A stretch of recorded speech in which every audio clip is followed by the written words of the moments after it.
Baik, terima kasih para rekan-rekan mahasiswa. Pertemuan di mata kuliah manajemen publik ini pertemuan yang ke-11. Katanya sebentar lagi mau luas. Beberapa dari materi-materi yang sudah saya kasih, saya pahami semuanya. Beberapa mahasiswa kedepannya bisa menjadi calon-calon pemimpin. Calon-calon pemimpin salah satunya adalah mengerti tentang organisasi.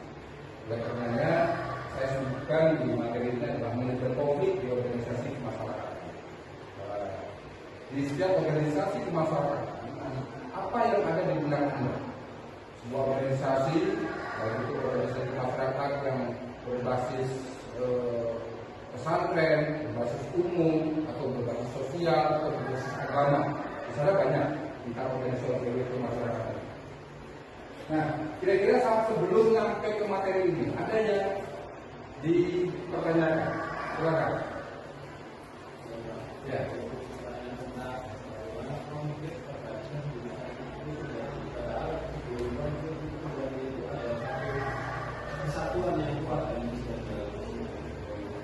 Oke, baik, ini menarik.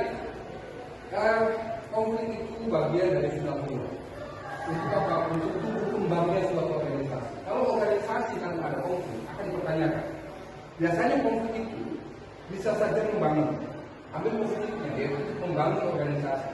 Karena konflik berawal dari konflik, sebuah organisasi akan lebih maju dan akan lebih berdaya ke depannya. Oke, di sini saya harus jawab saja ya. Ada pengaruh. Ini ada dinamika di dalam organisasi, baik internal maupun eksternal. Nah, internalnya bisa saja dari awal itu ada perdebatan pendapat, perbedaan pendapat antar pengurus, biasanya terjadi. Dan itu harus menjadi anugerah tersendiri karena semuanya partisipasi.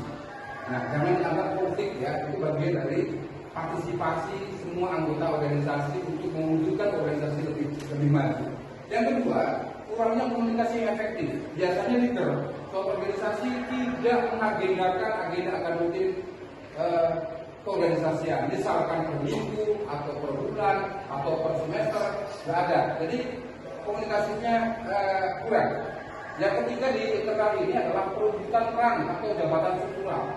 Biasanya organisasi masyarakat yang memiliki orientasi ekonomi maju lebih kuat, biasanya di sini terjadi.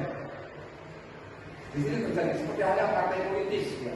Bagaimana gesekan-gesekan untuk menurunkan fungsi pimpinan atau mereshuffle misalnya. Nah, ini biasa jalan di tengah.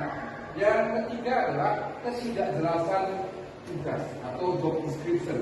Misalkan apa sih yang harus ditangani oleh ketua? Apa sih jobnya sekretaris? Apa sih jobnya bendahara? Atau apa sih jobnya anggota-anggota lembaga-lembaga di bawah organisasi tadi? Itu nggak jelas. Semuanya ngambang, sehingga konflik pun akan terjadi di internal dan bisa saja organisasi sebesar itu akan hilang, akan batal, akan juga dalam tercatat hanya sebuah dalam sejarah perjalanan kebinekaan tunggal ika, ya, di dalam partisan. Yang kedua, faktor yang kedua adalah faktor eksternal. Nah, ini biasanya ada ada angin dari luar biasa ramai, ya. Misalkan perbedaan tujuan organisasi. Tujuan organisasi mau kemana ini?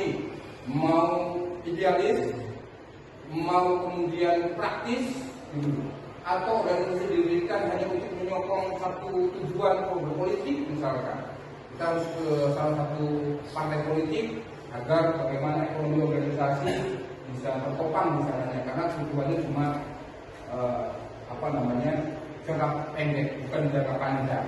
Nah, ini kepentingannya tadi. Perbedaan kepentingan yang terjadi, orientasinya, tujuan akhirnya organisasi mau apa. Nah, di situ ya. Yang kedua adalah pengaruh politik. Nah, ini saya katakan tadi ya, pengaruh politik atau dinamika lingkungan sosial. Misalkan tujuan organisasi ini adalah dalam rangka pemberdayaan sumber daya manusia Indonesia misalkan. Itu Tetapi ketika ada pesan luar, misalkan terjadinya persoalan di Timur Tengah, ya, di Iran misalnya, di Amerika, maka organisasi ini tiba-tiba tujuannya tiba-tiba menjadi mediator donasi kemanusiaan, bukan lagi organisasi dari awal adalah sumber daya manusia, tetapi lebih kepada pendonasian. Nah, itu juga arahnya juga akan pengaruh, ya, pengaruh politik atau dinamika sosialnya kita lupa. Yang terakhir adalah keterbatasan sumber daya yang memicu perebutan. Nah, biasanya ini adalah mereka-mereka yang duduk di kursi pimpinan organisasi. Itu latar belakangnya bukan latar belakang aktivis misalkan, atau pengalaman organisasinya minim, sehingga semuanya terhambat, baik pengetahuan, komunikasi hanya satu arah. Dia berharap leader itu adalah bos, yang lainnya adalah staff. Jadi satu perintah. Jadi dia tidak bisa menerima masukan-masukan dari jajarannya. Itu kan, ya? Saya jawab itu ya. Oke, ada lagi yang pertanyaan terakhir? Seluruh sini. Ya, silakan. Berbicara mengenai manajemen, pastinya di dalam sebuah organisasi itu ada yang namanya anggota.